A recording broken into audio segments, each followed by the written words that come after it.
So today's presenter is Mr. Richard Thomas. He has over 20 years of accounting experience, focusing primarily on small business accounting. He has a bachelor's degree in accounting, an MBA in finance, and a JD doctorate. He's here today to help us a little bit understand, for some of us who are new into our businesses, we're either under 2 years or we are in the process of beginning our new business, to kind of understand what we need to have in place before, in terms of our finances, before we really proceed. So I'm going to turn this over to Richard, and welcome. Okay. Hello, everyone. Thanks for joining me today. So I just want to talk about the steps that you should think about doing when it comes to starting your business. I know a lot of you already started your business, but still it's good to know certain things that you may have forgotten or may not have known to have done, or just make sure that you already done it and you just, you can check it off your box.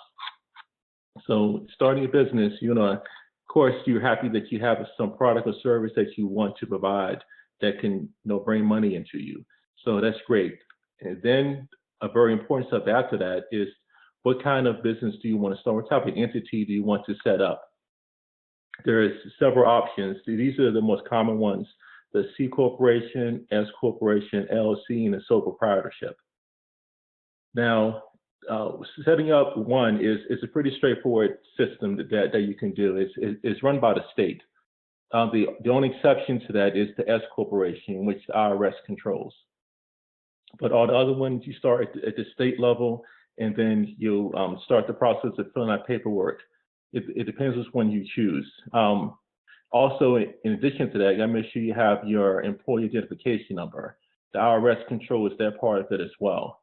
You need that because that solidifies your separateness from the corporation or from the company itself, because the IRS keeps track of that. So if something happens to the company, they ask for the EIN number, because they see the Social Security number of your business. Now, there's different types of corporations, LLCs, and sole proprietorships that we can choose from.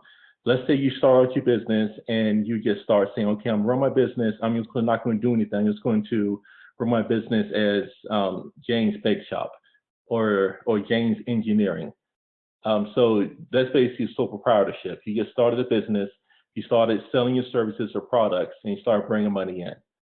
That's good that you have your own business. The only problem with that is that there's any liability or any bills that the business incurs, you and your business are one and the same. Even though it has a separate name from you, as far as the debt collectors are concerned, you're one and the same because you're not incorporated. So let me make sure I understand that. So when you're a sole proprietorship, that means if someone were to fall in my bakery and say they want to sue my bakery, right, a person could assess not only the business, but also my personal assets? Yes, there's nothing blocking that. But are there any benefits to a sole proprietorship? It's easy to start up. You just wake up one day and decide I'm going to do a business, and there it's already started. That's the advantage of sole proprietorship. Okay. So to protect your assets, you should incorporate. Now, an LLC is still an incorporation as far as the state is concerned, because it blocks people from suing you directly. They can only sue what assets the company has. So we can talk about different parts of it. Like I said, sole proprietorship is very easy to do. It's just start a business, even though it's a separate name, even though you may even have an EIN number for that sole proprietorship. It's still you with a different Social Security number, basically.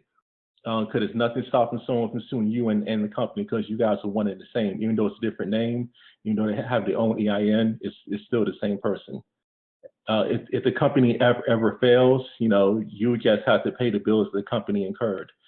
Now, one of the biggest problems besides that is the tax liability, because in the eyes of the IRS, it's a W-2 income for you. Which means that you get taxed on your personal for your taxable income. You also get taxed as an employer. So you have to pay Social Security and Medicare on any profits from the business for sole proprietorship. So it's almost taxed at the same rate as you would if I was just working my 9 to 5. Right. So you have your which is employer tax is like 15%. Mm-hmm. So whatever profit you have, 15% of it is taxed off the top. And then on top of the profit, again, you tax at your personal tax rate. Whether it's 10% or 28% or 36%, it's taxed at that rate as well. Okay. So it's double tax. Yeah. Oh, okay. Yeah. So sole proprietorship is not a very advantageous way to go. Gotcha. So let's talk about LLCs. LLC, they're very popular. I guess it's easy to set up. It's the same one-page thing that you do with the state. States regulate corporations, and this is something only states acknowledge. The IRS does not acknowledge LLCs. So when it comes time for tax time, if you're the only owner, it's taxed the same as if you're a sole proprietorship. It's double taxed. If there's more than one member, it's taxed as a partnership, which means that you don't have the employer tax involved. You just have your straight income tax based on your profit level. So with that, when you start up an LLC, you want to have more than one person? It does help in regards to that, in regards to your taxes. It does help. If you're not with someone else doing it, it's best to be a C corporation or S corporation. Okay. So let me go through that. Okay. Your C corp. Okay, C corp. It's a standard corporation. It can or cannot have stock. You can be like IBM and Apple with that sell stocks. The advantage of that is that if you ever have an investor come in, they most likely want you to be a corporation because they will own a certain number of shares of your company. Mm-hmm. Most investors don't want to be a partnership with someone. They just want to have stock in the company, mm-hmm. which equates to a percentage of the company. So a corporation separates, all the liability of the company from the individuals that owns it. It's just something that you created that lives forever, and also the tax rates are better. A C corporate tax rate is like, if you earn $50,000, only 15% of it is taxed. So on a personal level, if you were that, it would be higher than 15% that you have to pay taxes on. And of course, corporations have other benefits that personal people don't have. There's certain deductions that they can use that individuals cannot have because the IRS and the Congress likes to have more people starting corporations. So they get benefits. So they are not double taxed like a sole proprietor. Right, they're not double taxed. You hear people saying, "Oh, it's double taxed. You get money out of it." You only double taxed if you do a dividend. And people, if you have a tax consultant, they will tell you never do dividends. That's one of the worst things you can do because it's taxed. It's taxed at the capital gains rate. It's still taxed. Okay. All right, and so next one are S corps. S corporations. That's first, to do an S corp, you have to be a corporation first, and then ask the IRS to allow you to be an S corporation. Okay, so you first file and register as a C corp, and then you have to fill out additional paperwork to become an S corp. Right. And what's the difference really between an S and a C? With the S corp, it's treated as if it's not treated as a corporation for tax purposes. It's essentially treated as if a partnership. You get a special form called a K-1 by your tax preparer, and you put that on your personal taxes. But it's only taxed once. It's only taxed as your income for that year. There's no employer tax involved in it. So it's at a lower rate? It's like your individual rate. Okay. So guys, chime in with any questions you may have before we proceed, any understanding, or if you want to have any other questions related to what an S corp is, what an LLC is. That's one of the things. When it comes to an S corp, IRS knows that people set it up often to avoid employer taxes. So after approximately 5 years, IRS says they have the right to imply you have this sort of income. For example, if you do IT work and your company makes $500,000 and you say, no, I didn't make any money off the company. I don't have a salary. The IRS will say, yes, you did. And we're going to say you made $50,000 a year. And we're going to say that you owe employer taxes for that. So just be careful you do S corporation. Always state that after a certain number of years and you have a profit, you state that you have some type of salary coming from the company. For new businesses starting out, is it vital when they're doing this to speak to a tax consultant? Yes, it is. It is. I mean, it can just be a 15-minute conversation, but it could save you hours or months of heartache. Because with IRS, oftentimes you're guilty until proven that you don't owe it. Mm-hmm. That's how it is. Okay. Don't see any questions yet, so we'll move on. Okay. Regulations. Yeah, this is the fun part of all businesses. So with regulations, there's a filing fee to incorporate. I'll put down the local things here because that's where we are. But it says every state has it. It depends what state you're in. You see, within 3 states, there's 3 different fees. The filing fee incorporated is $120 for Maryland. Virginia's $100 and DC's $220. Now, it doesn't matter if you're a LLC, or S corp, or a C corp. There's still a filing fee within the state. You just have to set it up, and the fees are usually the same no matter which one you choose. Mm-hmm. Now, each state has an annual filing requirement. Maryland is part of your personal property tax return. And with Virginia, it's just an annual fee, not an annual fee, but an annual filing requirement. They don't charge you for it, but you have to do it every year. Mm-hmm. DC is the same. DC has an annual personal property tax return and every 2-year filing that has to be done. If you don't comply with these annual or every 2-year requirements, they cancel your incorporation. So if you ever get sued and you're not in good standing, the corporation doesn't exist. You get sued directly. Even though you're incorporated and you have everything in order, except for you didn't comply with the annual requirements, it's like the corporation didn't exist. So they can come at your personal assets. Right. Okay. So, all right. So we'll move on from here. Any questions, guys? All right. Okay. So this is all done. You want to file for the state after you've done the federal and receive the EIN. Well, you should do the state first to make sure your name's available, mm-hmm. because the states, like I said, the states regulate corporations. Okay. So we have one question from Kristen. What happens if you don't have personal property? Right, and that's great. You still have to file it. They require you to always file. It can be zeros, and in all the case it is.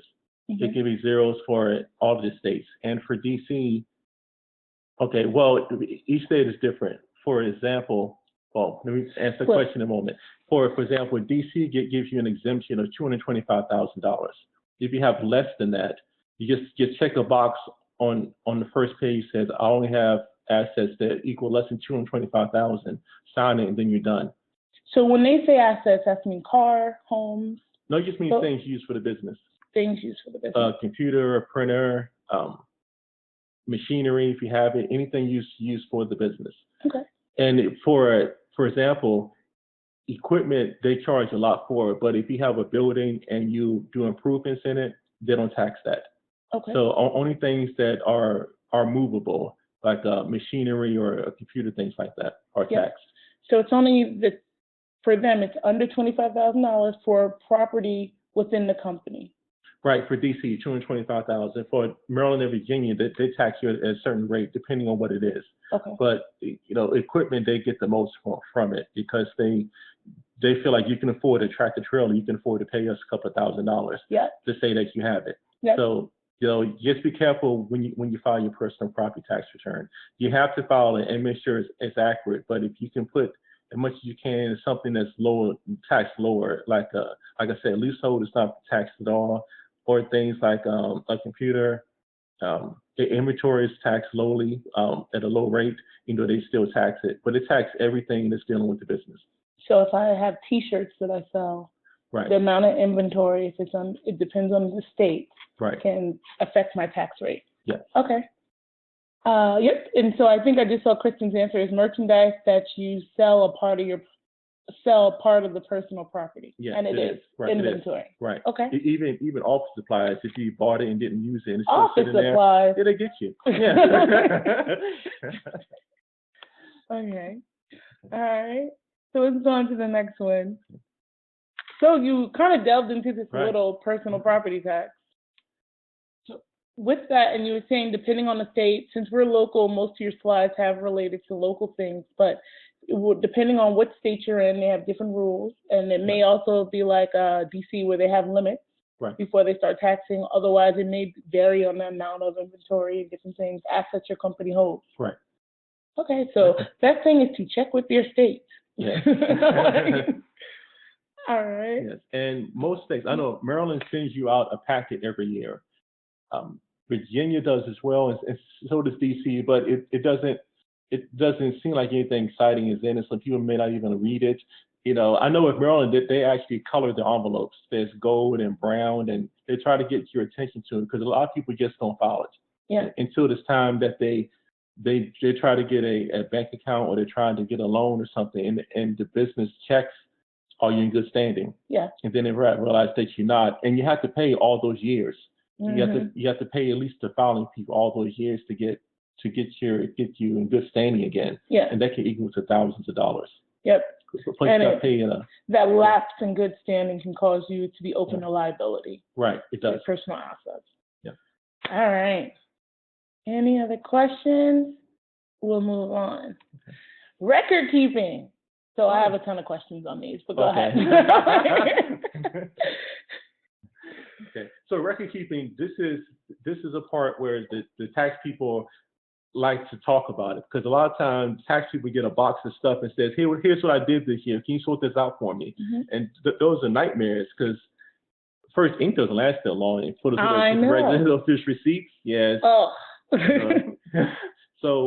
But it's very important that you have like a spreadsheet or even a written journal that just says, okay, I spent $1.50 buying coffee talking to my accountant, and so you can deduct that. You can deduct anything dealing with the business, any items. If you're first starting out, there's also a special rule that's called org cost, which is called cost of organization. Mm-hmm. It means that everything that you did to get the business started, you can actually say even your time put into it. If you have a reasonable hourly rate, say, okay, I spent 20 hours researching how to become an engineer, and you start an engineering company, you make that part of your org cost, and you can deduct all of that. Even though no money actually went out of your pocket, you can say my 20 hours of research is worth X amount of dollars, and it helps with your taxes. But record keeping is important moving forward, especially if you want to do a lot of driving. There's mileage. You have to keep track of that. IRS loves to audit that. If you say I did 20,000 miles for the business, and you just say, okay, well, here's a picture of my odometer in January, here's a picture of my odometer in December, they laugh me out of court and say, pay us our money, because we can't use that as a deduction. You have to have detail of the date, who did you see, where did you see them, and what did you see them for. The IRS needs at least that to allow you to deduct mileage. And you have to do it for every time you said you used the car. Mm-hmm. You can't just give them a number, because you will lose if you get audited. When it comes to receipts, the IRS knows that you're not going to keep all your receipts, but you should keep some kind of log of your receipts, especially the smaller ones. It's something, a large item like computer. A computer, right? Computer. The good thing now about technology, when you buy things, you usually buy it on a card. Mm-hmm. You go to your bank account and say, here, Apple, for $20,000, I bought this computer, or something like that. But you need to keep a log of your receipts and keep a log of your mileage. Mm-hmm. Yeah. So Christian has a question. Is there like a small business record-keeping template for keeping track of these items? Right. Excel has one. When you go to open, the newer Excel has a template for it, and you do expenses. Just click on that. It gets something, anything. It can just have the date and who's it with and how much, and then that's all you need. That's all the basic stuff you need. Mm-hmm. When it's $25 or less, IRS just takes your word for it. If they're larger than that, they may ask for a receipt. Mm-hmm. So just, it's possible to keep track of them or get a neat scanner. Just scanning your receipts. And that's also tax deductible. Yeah. So that was one of the things I was going to ask you. Will the IRS, you kind of alluded to it, it sounds like it, they'll take a spreadsheet. So there's tons of tools out there, and like QuickBooks and all sorts of things that market you to keep track of your expenses, but a simple spreadsheet or a ledger would be Right. acceptable. Right. So just as long as you are able to back it up too. Like, for example, you can have your bank statement behind the spreadsheet to get audited, or your credit card statement behind it. It doesn't have to have a paper receipt each time, as long as you have something to back it up. Yeah. Yeah. And I think we just said about, the scanner, the Neat scanner. It's a desktop scanner that allows you to scan little papers like receipts. But if you have a scanner in your home that has like a flatbed top, Yes. that should be sufficient as well. Yes. Yep. Just Google Drive, Dropbox, there's tons of tools that you can use to store them. Yep. And I try to store it by month to make it easier.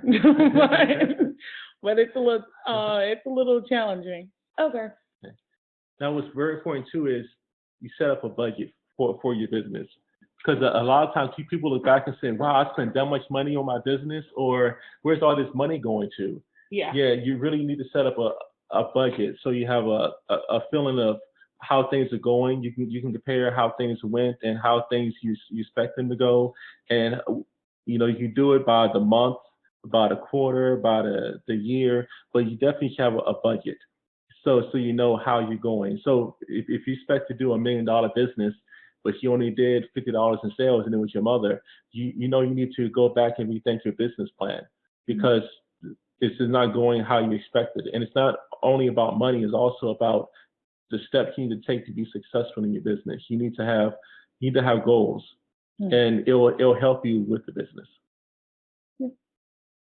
Any other questions on this, guys? All right.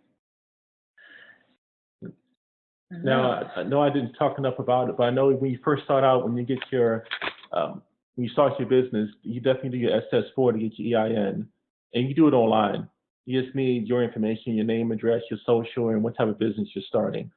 And I didn't mention it before, but if you have employees that you want to hire, there's special extra requirements for that. If you want to sell products, you have to ask the state for a sales tax number. That's an extra step with that.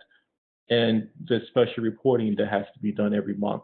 Are there so when you say that, so a lot of folks I know that in our group, they have online businesses, but they're located in the state. So they should go to their state and get a sales license. Right, if they're selling a product. If it's just service, I think in Maryland, there's very few services that are taxed. I know office cleaning is taxed. I'm not sure how they picked that service, but now I know in Maryland that's taxed. So you have to actually take taxes from the person who's paying and then submit it to the state. But yeah, there are special requirements for that you need to do. If you're doing online and if you're selling merchandise, any kind of merchandise, you have to get a sales tax number. Okay. Well, that's good to know also. And so you discussed the EIN. So I know there are even services out there that people are paying to receive an EIN number, but the IRS offers this for free. Yes. It takes you 5 minutes to do it.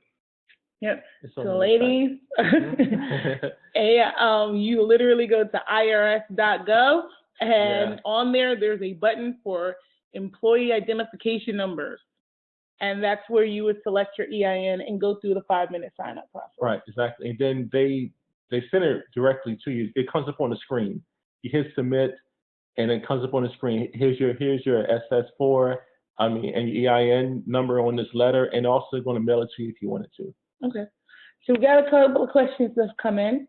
How do you know which things you can write off on your taxes? Is there anywhere that they're written down? That's really consumable for laymen. Yeah.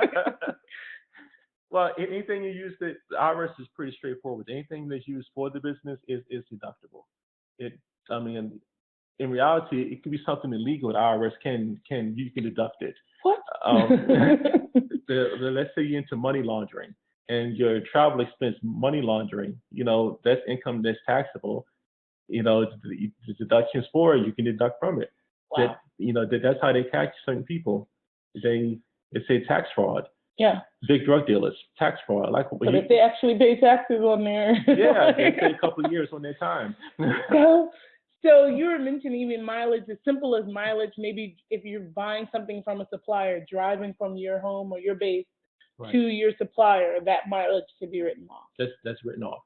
Okay. Yeah, anytime going, like you mentioned, if you drive from your base and all the mileage is deductible. If you're doing charitable work, it's less percentage. I think, for charitable work, it's like 14 cents per mile. It's not a whole lot. But you're doing something for charity, you get 14 cents. That goes in your personal. But anything dealing with something that's not for your W-2 job, that's for your business or even for a charity, you can deduct it. And even any research you're doing, I know some folks who like fly out of state if they want to buy an investment property or something like that. Right. So all of that flight and that travel is also. Right. Okay. Anyway, and just keep a receipt. Yeah. Yeah. So there's nothing really written down. It's more like general best practices. If it has to do with your business, if it has to do with the startup of it, the research behind it, it's typically deductible. Just keep a receipt. Right. It's better to have that information and let someone come back. Right. Okay. It's very hard to look back and say, okay, in January I did this. You have to have the. Yeah. Unless my logs help. Yeah. What's the best way to find the right accountant or tax consultant? What are some key questions we should be asking? A referral is always great. That's how a lot of people who are good keep on getting work, is the referral. Or you can go to someone who rates people like Angie's List. They have people on there that you can go to because people actually give reviews on there. And now with all the social things going on now, like Google has good sites where you can do reviews for people. You can go there and look for those. There are things you need to look for, like someone who's just starting out, who doesn't have a lot of experience, then be kind of wary of that because you have to double check what they do. Yeah. Because they haven't done it for a long time. But referrals are usually the best way because people that you already know have used these people. Yep. So if you have any business mentors, if you have anyone that you trust that has been in business for a while, maybe ask them who they're using. Right. Okay. If you know anyone, just say. And you can also reach out to Mr. Richard Thomas. Oh, yeah. That's true. All right. How much do you set aside for paying taxes each year? For instance, I'm a consultant. Should I put 15% away for taxes? It depends if you're incorporated or not. If you're not incorporated, you need to pretty much double that because you have to pay your Social Security and FICA as well. And that's 15% already. Yeah. But if you are a corporation, a C Corp, right, then you can, 15% is a good estimate or so. 15% is fair. What I do for all the clients I have, I give them a tax estimator. Okay. Mm-hmm. It's just a spreadsheet, and it breaks down how much federal and state taxes they have to pay if they have their own business. If they have a W-2, I don't bother to give it to them because if they're getting refunds, we just know that W-2 people get that. But a business owner always gives them a spreadsheet, and it just lets them know. For example, it gives them how much they should make that year. Then I tell them what deductions in there, which are pretty straightforward. And I also recommend people with their own business to set up a retirement account. There's different kinds, and you can actually put in up to 25% of your income to your retirement account before you don't even pay taxes on it. So if you're LLC, if you're the sole owner, then you need to probably put aside at least 25% of your income for taxes. Because your LLC sole member, you have to pay the 15% employer taxes on top of everything. So it's double tax. It's double tax. Okay. Now, for people who are LLCs or people who are sole proprietorship, you can ask the IRS to tax you as a corporation. You have to ask them you can ask your tax preparer accountant to fill out the form, but it's a 4-page form you have to fill out. It only has a few questions that apply, but you can switch from being taxed from a sole proprietorship or a partnership to a corporation for tax purposes only, which helps out with your taxes. Good. Any other questions? Mr. Thomas here. Okay. Well, I do have some other questions. So you had mentioned also, you gave us some good tips on how to keep our records straight and so forth. How long should we retain our records? At a minimum 3 years. Mm-hmm. In reality, on paper, the IRS has an indefinite period of time to go back, but the IRS rarely ever goes back more than 3 years. Okay. And so I know like you were saying, ink does seem to fail after a couple of months at most. So scanning, keeping those electronic records and so forth. Yes. To prevent. Okay. Are there any tools and software that you would recommend for startups or small business owners?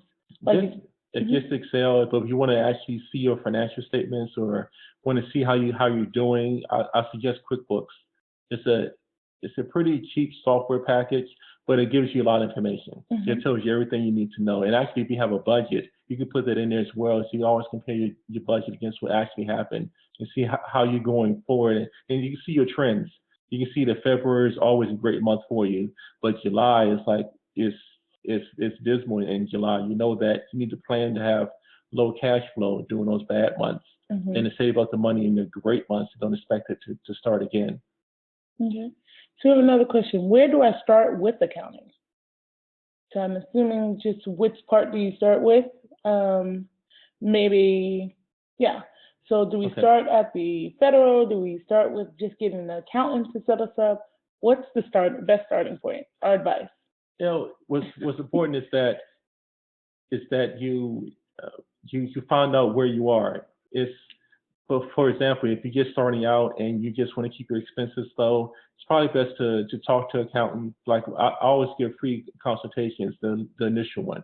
So if you have any questions how to set it up, you can have that information, then you can move forward. And then when you get to a point where you actually say, okay, this is too much work, I'll hire someone to do it. But in the meantime, everything will still be in place.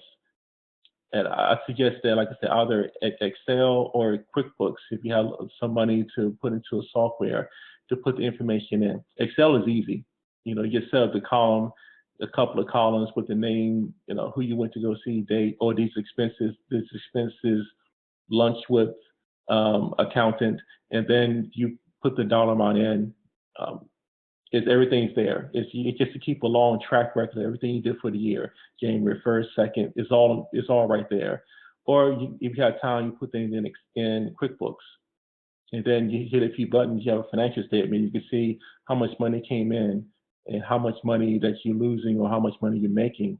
It depends on where you are, but I suggest starting on day one. Have everything that you have for the business as expense or income put into some kind of electronic software system, either it's Excel or QuickBooks. Paper works fine, but eventually paper gets cumbersome. You may lose it. It's all in one place. So something happens, if you lose it, you lost a lot of work that's just gone. Electronically, you have it. You can email it to yourself. You can have a backup copy somewhere.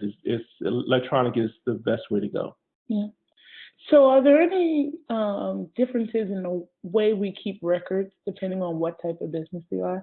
So does the LLC have to keep records a little different than like a corporation? No, they're all the same when it comes to that.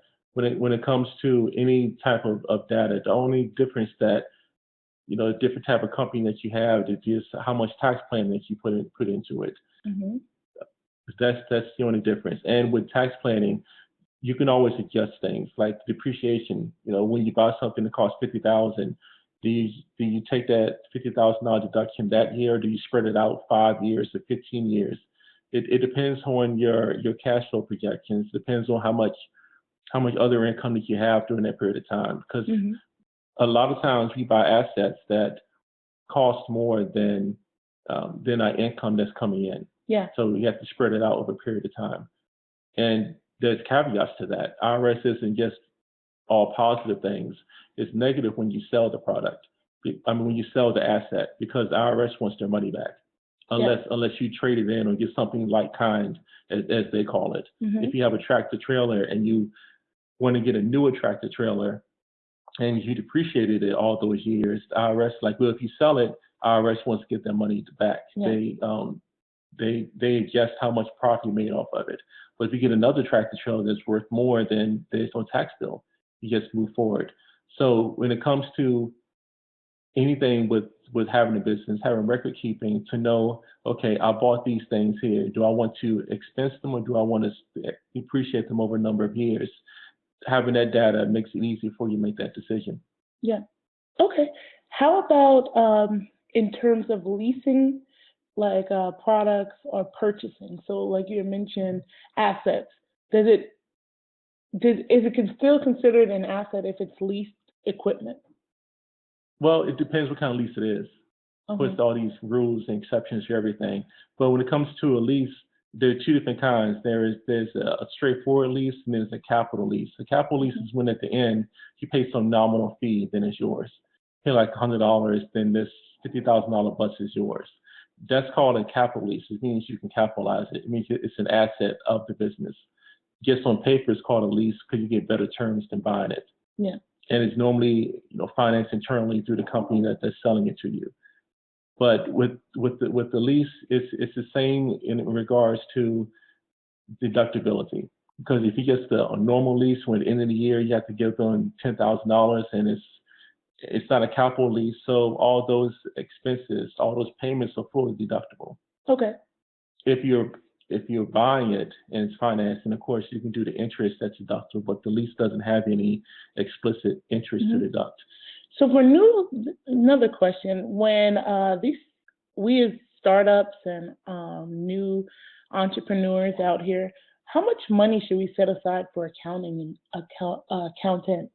What would be a good budget? Good question. It all depends on how much you need from the accountant.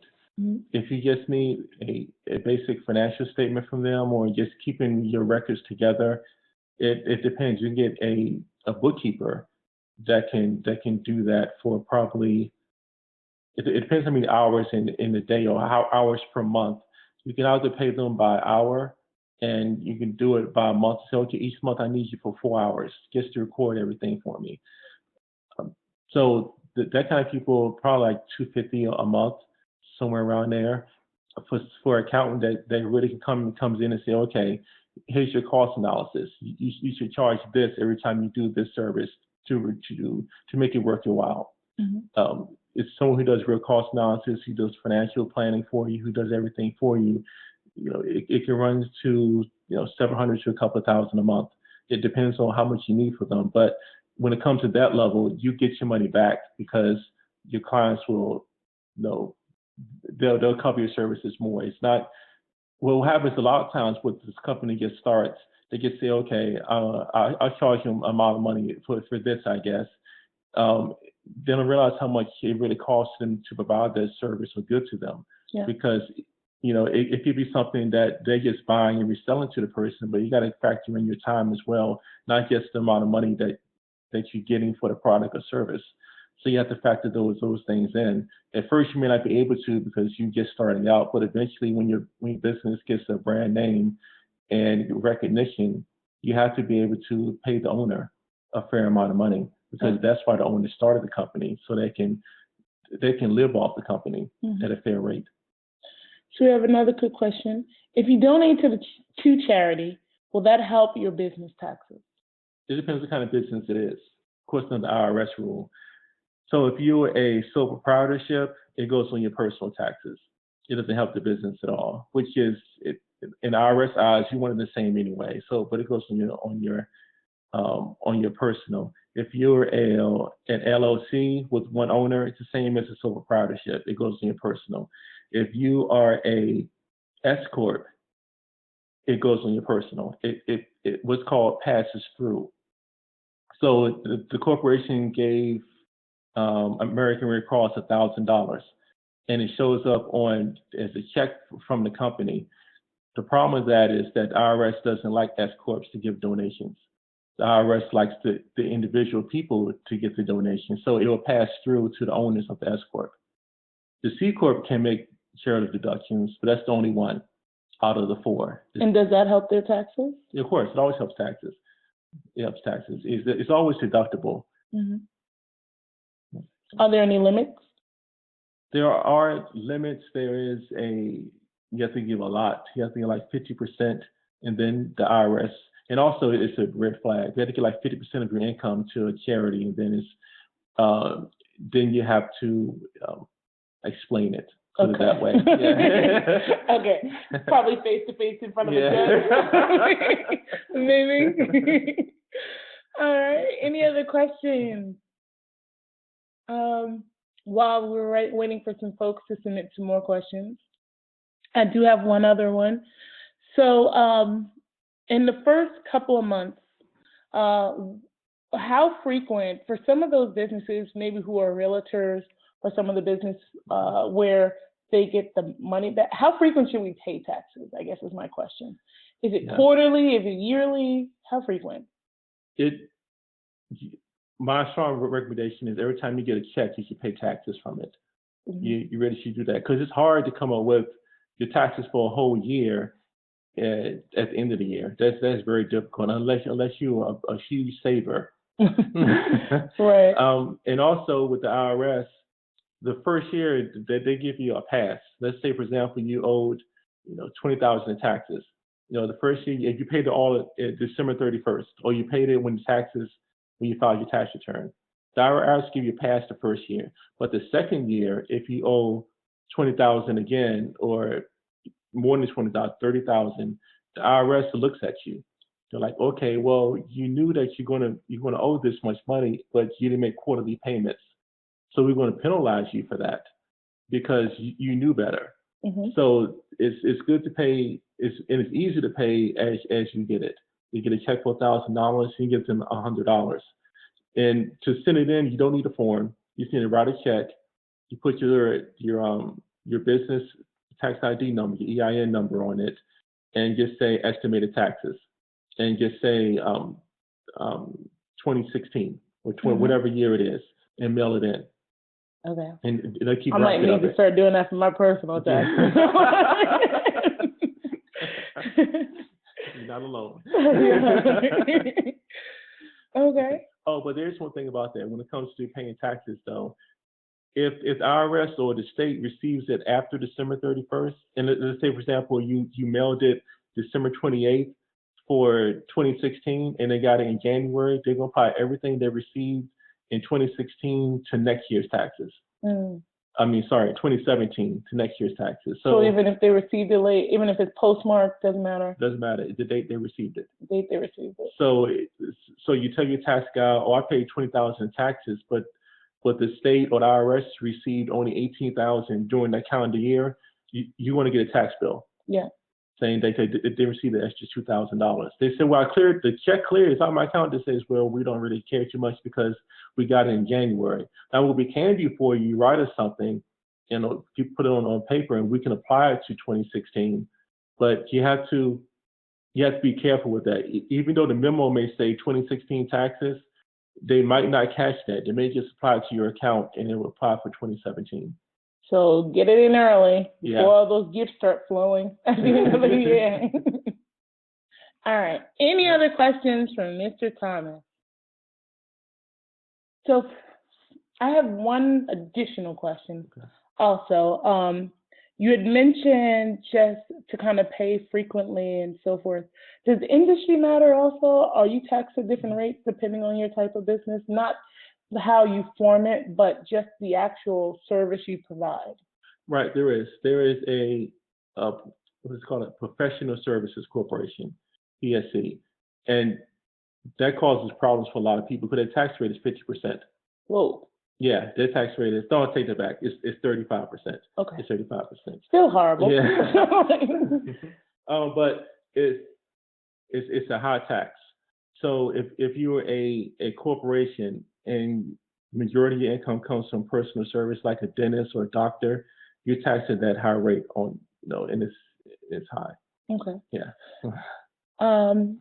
So back to LLC and sole proprietorships. If you just started out as a solopreneur, which option is best? Oh, LLC, sole proprietorship, maybe C Corp. They're considered the same by the IRS. Right. LLC and sole proprietorship is considered the same. Unless you have multiple members in the LLC. Right. So what's the threshold? Is it 2? Is it just 3? If you have, so even though, say you have 2 members in the LLC, but maybe you're 95% owner and they're 5%. It doesn't matter. 99.999. 99.9, and it'll avoid some tax issues. Right. So for some of our members we started out, what's the best way to correct or make changes if we are in the wrong business entity? You're the wrong one. Right. What you can do, there's one or two ways you can do it. You can either change at the state level, change from a LLC to a corporation, but the states require you to close out your old LLC and open up a new one with INC on it. You can do that, but you have to pay to close it. You have to pay another registration fee to come. Just change 3 letters on the name. These states. Or you just go to the IRS and say, okay, I want to be taxed. Just fill out the one thing. It's like I said, it's a 4-page form. You got to fill out 2 pages of it, but it's straightforward. Just to change from an LLC to be taxed as a corporation. You can ask for that as well. All right. I think we're wrapping up. Unless there's other questions from you guys, we're gonna go ahead and wrap up our webinar. And be sure to be on the lookout for the Entreherneur more workshops that we have coming up, especially in the 2017 year. So thanks so much for joining. Have a good one, guys. Be sure to like our fan page at facebook.com/Entreherneur.